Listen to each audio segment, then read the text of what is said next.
Thank you, Madam Speaker. I rise today to support the Expositions Provide Opportunities Act, or the EXPO Act of 2019. When I took the oath of office on January 3rd of this year, my extraordinary team and I set an ambitious goal to visit every city and town in Minnesota's 3rd Congressional District within the first 6 months of my service, and to listen and learn from the local leaders who know our communities best and bring their voices to Washington, because representation begins with listening. In Bloomington, Minnesota, we heard something unexpected, and I knew we had to help. The City of Bloomington is determined to bring the eyes of the world to Minnesota by bidding for host city of the 2027 World Expo. For generations, the United States has showcased our leadership, innovation, and industrial advancement through brilliant displays called pavilions at World Expos around the world. But for the past 3 decades, the U.S. has fallen short of its historic leadership role, and fundraising for 7 of the last 10 American pavilions has been paltry.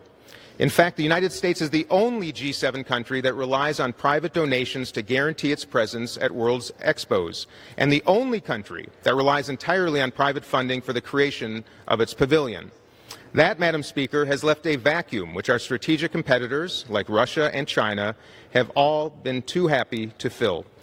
As a result, American cities like Bloomington, Minnesota, and Houston, Texas, have been overlooked for hosting rights, missing important opportunities to build strong international relationships, showcase the strength of American ingenuity, and boost local economies.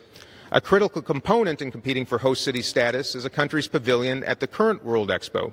In this case, the next opportunity to make the case for an American host city is the Dubai 2020 World Expo, happening next October.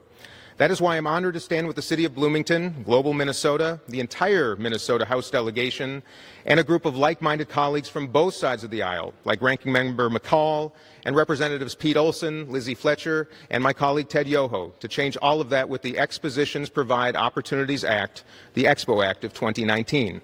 Our bill does 3 things. First, it provides authorization for the State Department to use funds to build a pavilion for the 2020 Dubai World Expo, so that cities in the U.S., like Bloomington and Houston, can compete to be the host city at the 2027 World Expo.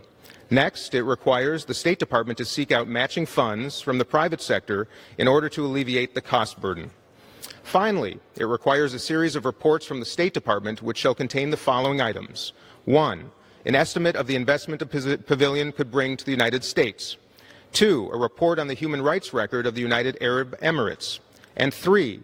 Ensure that all applicable labor laws in the UAE are followed during construction of our pavilion. Madam Speaker, we could not have brought this bill to the floor without help. I'd like to thank Speaker Pelosi, Leader Hoyer, and Leader McCarthy for their support and their staff's work on this important bill. I'd also like to thank Ranking Member McCall for his support and his staff's expertise in crafting the bill. And thanks also to Chairman Engel and his staff, especially Janice Kaguyatin, who was instrumental in helping us get to the finish line. The root of this effort started in Minnesota with former Minnesota Secretary of State and now Global Minnesota President Mark Ritchie. He was and will always be steadfast in his advocacy on behalf of Minnesota.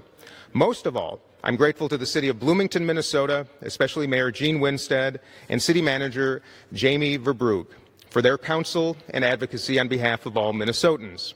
Madam Speaker, this is how democracy should work. Democrats and Republicans in Congress working with stakeholders, constituents, and a government agency to craft legislation which will benefit both localities and the nation as a whole. So I urge my colleagues to support this important bipartisan measure, and I